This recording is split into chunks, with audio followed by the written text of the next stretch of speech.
beautifuls, this is Aromie here, and welcome back to Mystic Messenger. Hello, Mystic Messenger. Sorry, that's a totally different game. Mystic Destinies, Serendipity of Aeons. Sorry, wrong game. Maybe one day I'll do Mystic Messenger. But anyway, welcome back, guys. I totally forgot where we left off last week. We are here at Tatsuya's mom's house. Well, his house technically, but he's been living in the dorms. I'm sorry if I sound slightly weird. My braces are officially off, but I have something like they glued something down behind my teeth to hold them up for, I don't know why they did this. Hold them up for a little bit, and I think they're gonna remove it once I get my retainer next week. Technically this week that these videos are going up Wednesday. No, I don't think this series is uploaded on Wednesday. No, this one's uploaded on Tuesdays, Thursdays, and Saturdays. But it's really weird that I don't have braces now. It's kind of awkward for me to talk because I'm so used to having braces. But I'm excited because I don't have to wear my rubber bands anymore or anything like that sort. But if you guys hear the wind, I'm very sorry. It's really windy here, and it's so windy that they close down schools and the government jobs around here that they don't have to work today because the winds are just insane. I woke up this morning at 5 something to get ready, like my makeup and everything, to get ready to take the dogs to the groomers at 7 in the morning. And I know you guys are probably gonna be like, why so early? PetSmart here, they the earliest they can groom is 7 o'clock. We could have done later, but the issue is Ace and Arya, we always like them to get groomed together, because the one time we had Ace groomed by himself, the groomer could not handle him because he kept like whining and his eyes were red, and it's the sign of stress. So the lady just quickly groomed him, and she didn't even clip his nails or anything, and he was still wet when we picked him up. So she told us that he was just too stressed for her to groom. And then the next time we actually had Arya with him, the groomer said that Ace would keep whining until like they brought Arya in, he calmed down. So it's sad that Ace, I feel like he has an attachment, like he grew an attachment to us, and I guess when he doesn't see us, he looks for Arya.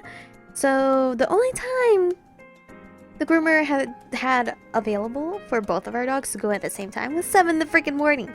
So yeah, I'm not very happy about that. Today it feels extremely long. The time I'm recording right now is 9:54 a.m. Wow. The dogs are still at the groomers. But anyway, let's get this done. Well, started.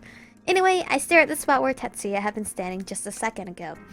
Loki want Tatsuya to be in our room. Ugh, that guy.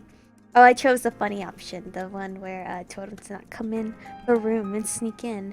I can't tell what he thinks of me. He's infuriating. Trying my best to ignore the annoyed state he left me in, I crawl into bed.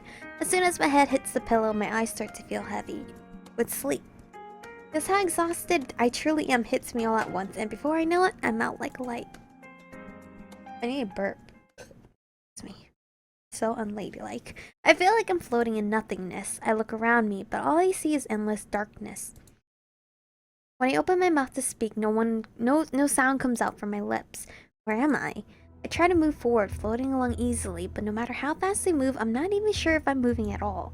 I can't tell from up, from down or left, from right. From what? From down or left from right. Okay. Is this a dream? Or...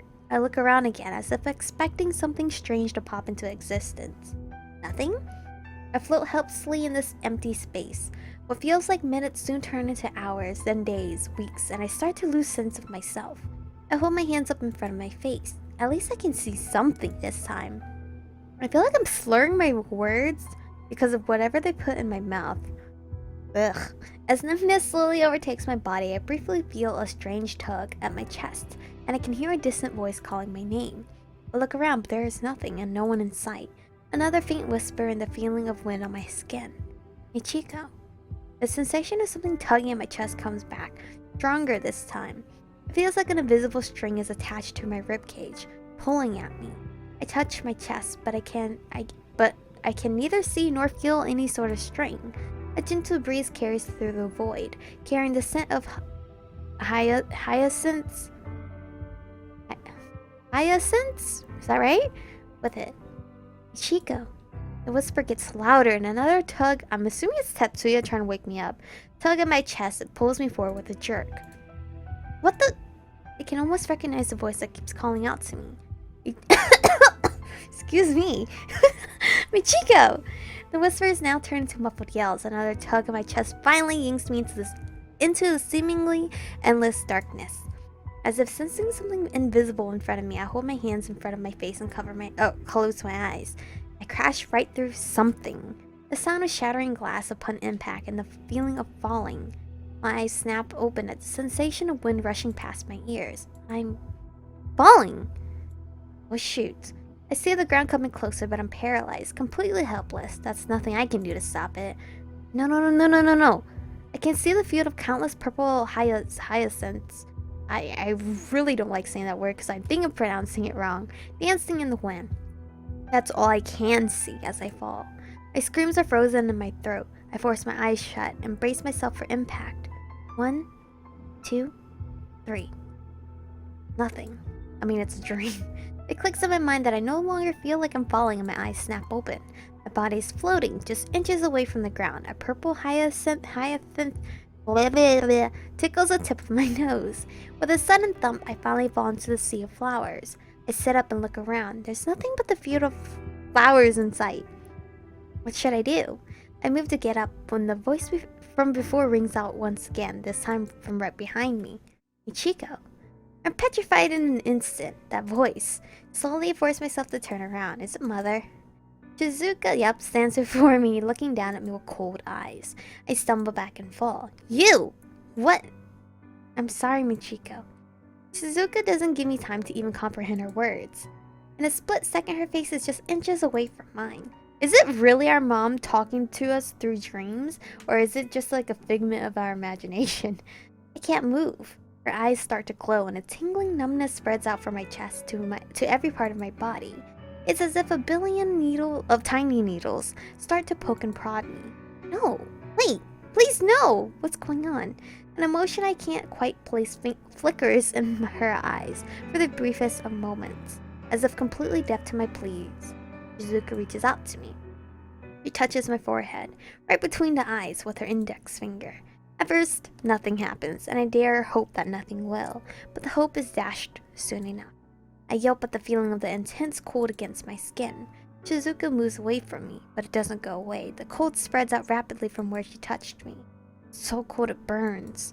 It's hard to breathe, my lungs are closing up. I look up at Shizuka. She watches me in silence as my body starts to freeze. But please, stop! My voice cuts out. I can't breathe. Everything starts to fade around me. All I see before the darkness takes me is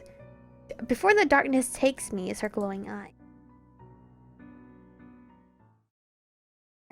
Okay, she didn't wake up crying this time. I start awake with a gasp for breath. It feels as if I had actually been suffocating. I can feel the hot tears running down my... Oh, she did cry. There it is. I can feel the hot tears running down my face, but there's nothing I can do to stop them. I blink to chase the blurriness away. As the world comes more into focus, I finally see it. It's our baby boy, Tatsuya. Tatsuya's worried face is looking down at me. He gently touches my arm. Hello? Melanie? Oh, right. We're on last name terms, not first name terms. Why don't you try and sit up? Was I screaming or something for him to come in here? Oh, he looks so cute without glasses. He's honestly a cutie, but our progression isn't going very well. My eye trails downwards to where Tatsuya's hand is touching my arm. He seems to realize where my gaze is and immediately removes his hand away from me. Don't scream, please. I just thought I should wake you up. You were screaming and crying a lot. I could hear it through the wall. Embarrassing. I run my hand over my face, wiping the tears away. My heart is beating fast and hard. It drums wildly against my ribcage. Everything seems so real in my dream. Was it even a dream? I don't know. Maybe you went to another parallel world like Persona, where you go see Igor? I forgot his name. I can still feel the chill on my skin, and the smell of hyacinths still hangs in the air. Tatsuya stands up, looking no less worried than before. I'll go back to bed then. No! Give me a hug! I need comfort. Haven't you seen a girl cry in her sleep before? Right not. He turns away, but before he can make a single step, I grab his arm. I shouldn't. Too afraid to look up at him, I look away. Wait, please? Please just stay here a minute longer. Tatsuya doesn't say anything, but he doesn't move either, so I continue. I'm sorry. I know that what I'm asking for isn't rational. I know that. But I'm scared. I feel so scared and helpless, and I don't... It would help me if you could just stay here. He doesn't say anything for a while. Eventually he frowns and sighs. When he begins to talk, I look up at him. Can I sit on the bed then? Oh, heck yeah! I let go of his arm and nod. Tatsuya sits down to the very edge of the bed, maintaining as much distance between us as possible in this situation. I find myself scooting closer to him, like a child desperate for comfort from a parent. After a few moments of silence, Tatsuya slowly, hesitantly reaches out and takes my trembling hands. His hand feels so warm. Not usually this warm, is he? Nope. With a sigh, I relax a little, lean against his shoulder. I can feel his body stiffen, but he doesn't move. Oh, he is so cute! Even though he was really mean to us. With his soothing presence next to me, it's like the floodgates open. Tears begin to roll down my cheeks, one after the other, and soon enough I'm sobbing on him. Tatsuya doesn't comment. Instead, he puts his arm around me and I lie my head on his chest. I don't know how much time passes, but before long I manage to stop crying. I try to dry my tears away with the back of my hand. Can I tell you something I haven't told anyone else? I look up at Tatsuya. He fidgets under my gaze. I don't have to be a mind reader to tell what's going through his head. Nervousness and confusion as to why I would share something with him of all people. Because you're all I have, technically. I don't have to wait long for him to decide. He nods and whispers. Now listen. I breathe in deeply. Go and do this. It's okay. I need this. I should have told someone weeks ago. Before I came to Hagiwara, I had no idea of this I had no idea of this existed? Oh, okay. As far as I was concerned, magic and dragons and anything of the sort was all fictional. But then during one weekend, my mother asked... Sorry, I thought I had a burp. Nope. Hiccup. Asked to meet her, and it was then that she revealed it to me. She told me that I'm not human. That she's some ancient sorceress and that she used alchemy to create me. Tatsuya frowns at the word create, but does a comment. Said that I'm not human, that I'm something called a homunculus. I shudder. It forced me into some ritual I still can't comprehend. It gave me her powers and what she called the curse of immortality. And that's why I don't have a handle on my powers, and why I know so little about this world. I let myself fall silent for a little. Having said this much already, would it hurt to tell him everything? That's my past, but there's something else too. Something else I've been thinking about lately. My father chose me to be a successor to Shinamura Industries. That's why I'm studying business. He's always been so good to me. I want to make him proud. But honestly, right now I'm not sure if I'm cut out for the role of CEO at all. Because time after time I keep messing everything up. And if I'm not, then everything will fall to my little sister, who has dreams of her own. In a small voice, almost too low to hear, I add, I'll have filled her. Popped my arm. Did you guys hear that? Tia says nothing. I wonder if he might be too shocked about everything I've spilled to say anything at all. But that's when his quiet voice cuts through the complete silence in the room. I've often wondered if I can do what it takes to lead the Yukimura family. I'm the eldest, so I've always taken on all the responsibilities so my siblings don't have to worry about anything. His voice somehow feels soothing, or so soothing. My dreams, my hobbies, I've long since given them up. I feel like I had to become an adult while I was still a child. Even with all I'm doing, my clan still suffers, my family still suffers. So I don't know if I'm the right person, don't know that I can tell if you're qualified or qualified. I'm not good enough yet. I make a lot of mistakes. I'm trying very hard to hear what Tatsuya has to say, but my eyes feel so heavy that I can feel myself fading in and out of consciousness. Though, I always end up hurting since you... Hello? So tired. My whole body feels heavy and I lean into him, feeling comfortable. Maybe if I just close my eyes for a little? Wow, you're being so rude. He's pouring his heart out to you and you're falling asleep. Just for a minute. Chapter 9, Blades of Ice. Fell asleep, bro. The sound of the doorbell rings through the house. For a moment, I'm entirely confused as to where I am. Then I sit up, my hair flying forward. What time is it? I have classes today. I blink a few times at the unfamiliar room as I begin to remember where I am. Oh, that's right. Tatsuya brought me here yesterday. And I fell asleep on him. I want to pull the covers up over my head at the memory, but then I look around to make sure I'm alone. I wonder how I got back in bed anyway. Oh man, what if he tucked me in? It's so embarrassing. I cover my face with my sheet and twist in shame at the thought. Voices float to me through the door, and I realize I should get up and start the day. No use worrying about it now. I have to face him sometime, although I could probably climb out the window? Shaking ahead of my ridiculous thought, I get out of bed and go to the door. I carefully creep into the hallway. Oh, jeez. Hoping to avoid whoever it is that's talking out there.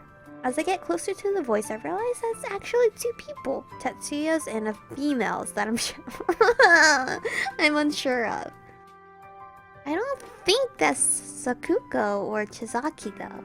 Realizing it's coming from the balcony, I slide along the wall, hoping for a peek.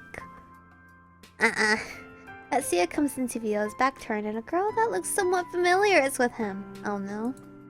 I squint, trying to remember who she might be, when she turns her head to the side. Haruna? She must have just come from a late night at work because she looks tired, but she smiles so sweetly at Tatsuya that it makes me sick. Yo, this storyline makes me have more strong emotions towards the jealousy fact. Unlike Shinji, I was more like, this guy is rude because he told me to leave him alone and everything. I mean, Tatsuya is being the same, but my strong emotions are towards this secret relationship that we don't know about. Now that I'm close, I can clearly hear their conversation. So that girlfriend before, she really wasn't your girlfriend then? I have to cover my mouth as I gasp from this direct question. No. Damn, dude. Tatsuya's voice sounds especially strained and stiff when he says this, and the hope I didn't know I held sinks into my stomach. What am I even thinking? Of course he'd say no. I know he's not my boyfriend. I see. I suppose it's none of my business, though. I just thought if she was, it might not be appropriate for me to be here. But ever since I saw you again, I can't stop thinking about you. Oh. Well, maybe that isn't right either. It's more that... Oh shoot, hold on guys. I think that's the groomers calling me. Alright guys, I am back. It was the groomers. I had to literally drop everything and go pick up the puppies. But they look so stinking cute. And you guys can see pictures of them on my Twitter. I was so happy when I saw them. I was so excited because I was like, oh my god, you guys are so stinking cute and they look so happy. Arya especially is so stinking cute. She's so cute. I left the bandanas on them. I'm probably gonna go downstairs in a bit to take them off when Tyler comes home so you can see them with the bandanas on. I'm gonna take them off though because I know for sure Arya's gonna rip that bandana off of her because she doesn't like anything, any clothes on her at all, which is natural because dogs don't need those type of things. It's just the owners themselves that like to see it on them. But she looks so stinking cute.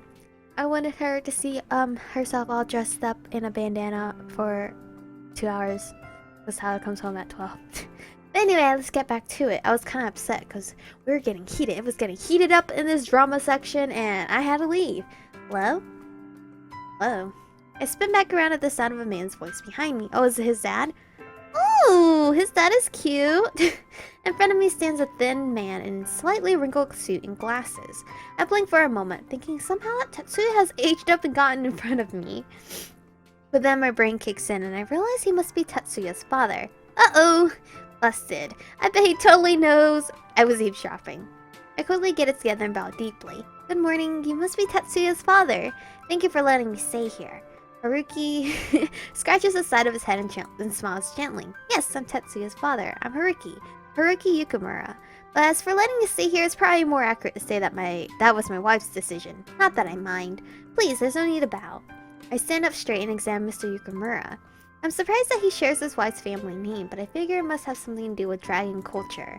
He's not what I expected. Although he looks like Tatsuya, he has a much more relaxed air about him.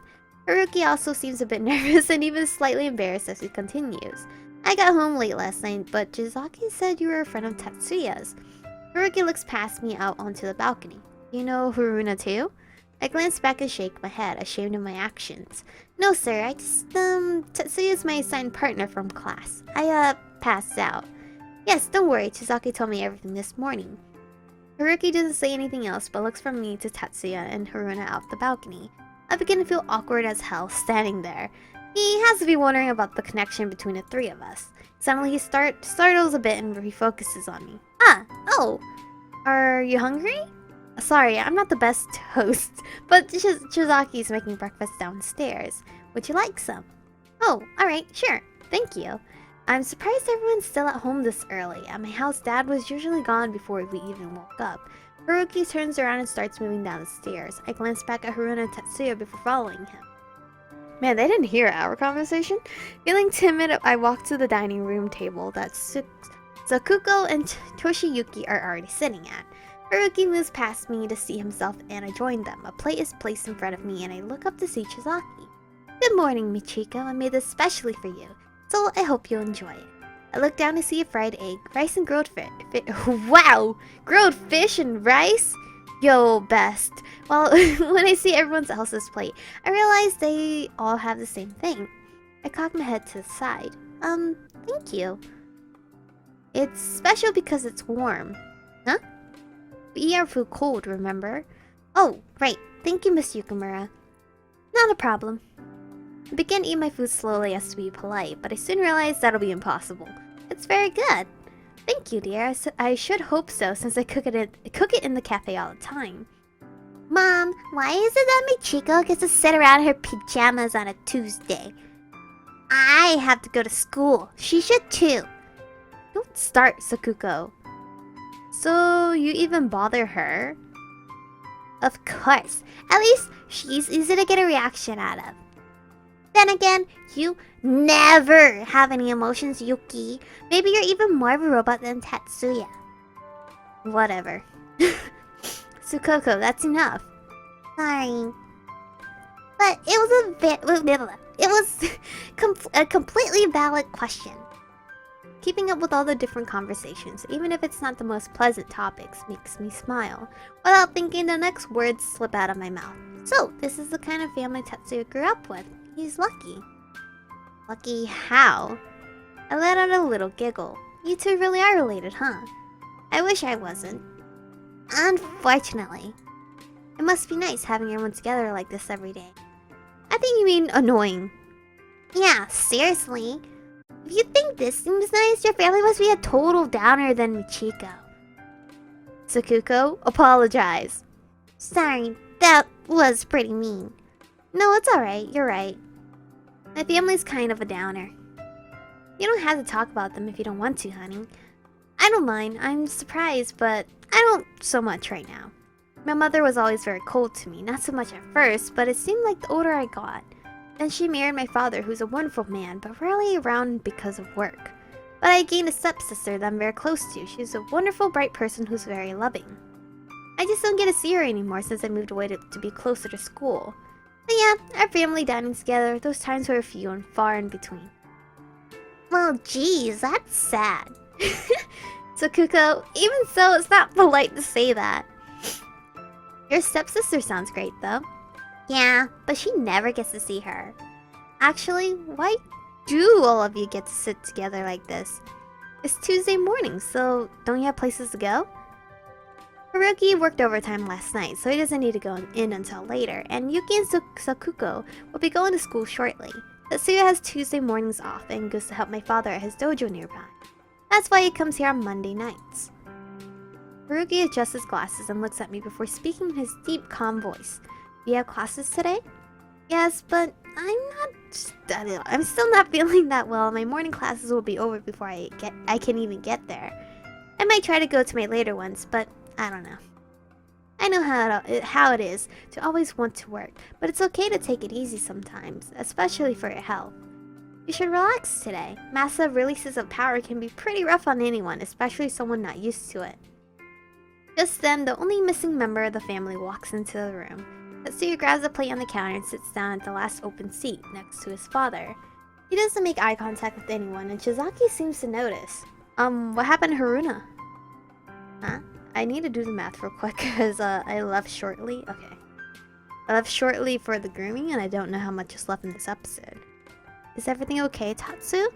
The children quietly get up from their seats to wash their plates, and the atmosphere in the room seems to have changed. Tatsuya only gives a short nod, not bothering to look up. I wonder what could have possibly happened between him and her. Well, we're going. See you, Michiko. Feel better, and sorry about yesterday. When are we gonna let him know, like, that, when are we gonna even know that he's dating our stepsister? I wave at the Yukamura siblings as they leave the kitchen. Shizaki moves to the sink to take care of the dishes, leaving me alone with the men. Well, this is awkward. Seeing them next to each other, they seem so alike. I wonder if Tatsuya gets along with his dad. Tatsuya, your friend still isn't feeling well. Do you think you could take care of her today? But I have to help grandfather. Tatsuya starts to protest, but Shizaki's clear voice rings out from the sink. Just take her to the dojo with you. Besides, I think father would be interested in meeting her. I wish I could go with you, in fact. Tatsuya? Yes, alright. I can just go home. No, not in that condition. I won't hear of it. Sorry, Michiko. When Shizaki makes up her mind, that's the end of it. Resigned, I stand up and take my plate to the sink. Am I just back to being a burden again, even after last night? Everything was fine before Haruna. Ugh! What am I thinking? I shake my head trying to shake loose these ridiculous thoughts, but I can't shake the feeling that Tatsuya doesn't want me there. Mr. Yukamura was indeed right when he said I could not change Shizaki's mind. Despite my protests, I ended up in my freshly laundered clothes from yesterday, off to see Tatsuya's grandfather. I'll give you one warning, take my father very seriously. Those were the words of advice Shizaki had given me as I said my goodbyes to the Yukamura couple who had so kindly helped me. Maybe it was supposed to help me somehow, but I just ended up nervous in the end. Tatsuya at my side has been quiet as ever. His mood seems somehow grim too. I sighed, feeling my tired body ache from yesterday. I want to ask about Haruna, but it's not like I could just blurt that out right now. Things will get so awkward. Instead, I decide to ask about the scared grandfather of his. So, what's your grandfather like? What kind of dojo is this? Tatsuya looks at me and pushes up his sliding glasses. The Yukamura dojo has been around for centuries. We specialize in teaching offensive ice attacks, particularly with the sword fighting styles, Kenjutsu. He's been teaching me since I was maybe 4 or 5, so now I help him out as an instructor there when I can. Wow, you do so much. You must never have time to relax, and now you work at Veretta's too. I'm the eldest son, so I have a lot of responsibilities. If I don't do them, who will? For just a moment I remember last night, how I understood exactly how Tatsuya feels, the sense of responsibility he feels. Tatsuya takes a deep breath in and then exhales. As for what my grandfather is like, his name is Daichi Yukamura. He's an intense man. Everything he does to the extreme. He doesn't tolerate deviation unless you're strong enough to overcome him. And he's generally traditionalist, believes in the family, the clan, being respectful to women. But at the same time, he married my grandmother, a phoenix, against the clan's wishes. Tatsuya shakes his head. He's hard for me to understand even though I've known him all my life. So you two must be very close then. Tatsuya nods. Grandfather is he's the one person I admire most. I may not understand him all the time, but I completely respect him. Tatsuya says it so firmly that I can feel that he does. Still, now I feel even more nervous about meeting him. Without any way out of the situation, I resigned to calming my nerves for the rest of the walk. We walk into the dojo and see that it's full of people in blue gis and hakamas getting ready for practice. A man with long blue hair is staring at us as soon as we get in. I look around nervously, expecting Grandpa Yukamura to pop out of nowhere. The man with heavy eyebrows keeps glaring at us, and I do a double take as I realize Tatsuya is leading us to him. Ooh! He doesn't look very old. I expected an old man. I mean, you can see he's kind of old, but I was like imagining like the all-time old man, white beard, long, like the white long beard that my brother loves so much. You're too late today. Class begins in 3 minutes. Sorry, grandfather. I wasn't expecting to have to take her. Grandfather? This guy's old enough to be Tatsuya's grandfather? Apparently so. But this is where we're gonna stop for today. Hope you guys are gonna be excited for the next episode where we get to learn more about his grandpa. Relationship wise between Tatsuya and our character, I don't think it's actually moving anywhere. Most likely because it can't move anywhere because we don't know who this Haruna girl is. And main character, I don't think she realized she kind of likes Tatsuya yet. So who knows? Anyway, thank you guys for watching. Stay beautiful, and I'll see you guys in the next one.